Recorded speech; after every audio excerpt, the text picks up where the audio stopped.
Morning all. I just wanted to talk to you about the benefits of smart tariffs and battery storage in relation to PV solar. I suppose we start with smart tariffs. Smart tariffs get a lot of bad press. People say it's, if you switch onto a smart tariff, your standing charge goes up, and if you get a cheaper night or off-peak tariff, boost tariff, they sometimes call it, that your daytime tariff goes up. The reality is, yes, it does.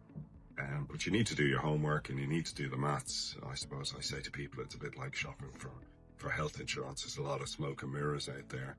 But if you find the right tariff, a smart tariff, and basically if you have PV solar, battery storage, maybe an EV car or a hot water diverter, well then a smart tariff is a no-brainer for the likes of you.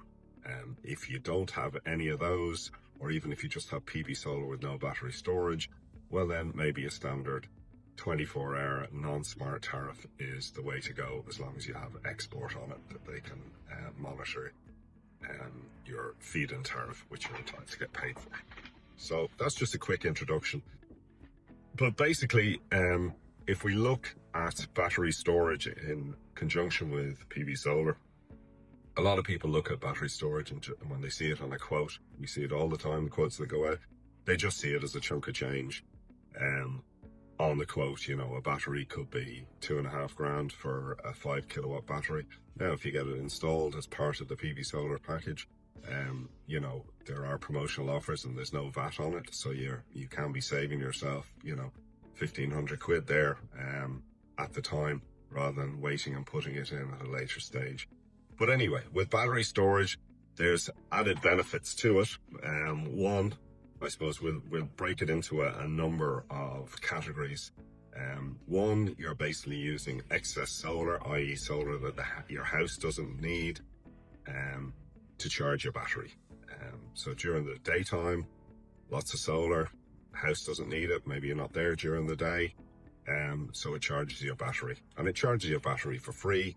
And then the idea is you then, in the late afternoon, evening time, where you don't have the excess solar, and in the darker months, that is then fed back into your house for basically free. So you could be charging your battery for 0 cent and feeding it back into your house when you could be paying 30 cent, depending on the tariff that you're on. So that's, in simple terms, what battery storage can do. But there's a lot more than that it can do. There is a term in the finance business called arbitrage, and basically it means buying low and selling high. Well, you can do exactly the same thing with your battery storage. There's a number of ways of doing this. Some people have their battery set to grid charge, which means if you're on a smart tariff rate, especially an EV boost or a smart boost, a number of companies have that. Bord Gáis maybe have it from 2 to 5, Energia 2 to 6, I think Electric Ireland's only 2 to 4. But I use Bord Gáis, so that's a 2 to 5, that's a 3-hour window where you're paying 8.5 cent, which is basically quarter price electricity, maybe just a little bit more. But what you can do is in those that 3-hour window, you can charge your battery at 8.5 cent. And then you're utilizing it during the day, where you could be paying anywhere from 24 up to 30 odd cent. So if we break it into simple terms, is just say you're paying your grid charging at 8 cent, and you will be taking power from the grid at 30 cent. That's a saving of 22 cent by doing that alone. So some people just do it in the darker months. Other people do it 365 days of the year. It all depends on what you want, what you want to do. So that's one side of where you'll gain. And also the other side is, if you're doing it all the time, 365 days of the year, you could be charging that battery using that boost tariff. And then during the day, you've excess solar. which you're not going to need, which you're exporting back to the grid. And you could be getting paid, we'll say an average of 20 cents for that. So again, if you're charging at 8 cents per unit of electricity and you're feeding back to the grid at 20 cents, that's another 12 cents that you're making. So you can see the way the arbitrage works, and it's quite significant. I've done it. I have the backup and the data to prove that it does work, but it actually does work. It's in simple terms. And so a lot of people, when they're looking at their return on their investment, and you'll see a lot of quotes that are going out and a lot of facts and figures quoted, and sometimes on the quotes people will put a return on investment, and as soon as you add a battery, the return on the investment goes up instead of down. Whereas if you actually take into account arbitrage and using the battery like that, what will happen is your return on your investment goes down. So it actually makes it a no-brainer putting battery storage in.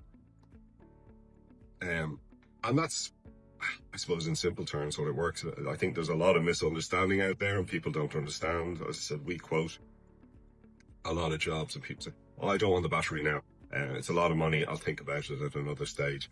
Where if you actually commit to the extra $2,500 for a 5 kilowatt hour battery, it makes perfect sense. It really does. Your payback, okay, you'll invest a little bit more, but your payback will come down, and your savings are coming down. Like if you take all those savings into account, if you had to pay that money out to your utility company, every time you have to pay that out, that's a net figure. If you gross that back up, if you're paying tax of 40%, you're basically doubling what you earn to pay out.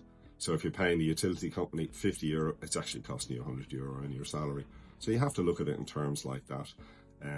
So I just thought I'd shoot this quick video and explain that to people. There are lots of other ways of setting your battery. We do a lot of it with customers here. We bespoke systems, show customers how to tweak times and use, because other customers maybe have, they might have an EV charger, so you don't want your EV charger charging a car while it's discharging from your house battery, because that's not an efficient use of your house storage. There's also, hot water diverters in the summertime. You can turn your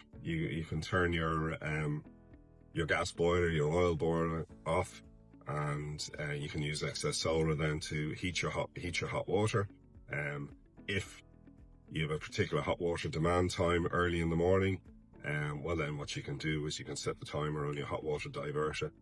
Sometime between that boost period between 2 and 5, you might only need to do it, say, between 4 and 5, just to give an hour's boost of hot water. So it might afford 1 or 2 people's showers early in the morning before the sun has come up, before you have a chance to have excess solar to heat your hot water for free. So again, that's heating your hot water using that smart tariff, which actually works out cheaper than using gas or oil. So it's another way of winning. So when you're working out your return on your investment, it's not just a matter of looking at your savings from your solar as opposed to the grid. You're looking at your battery storage.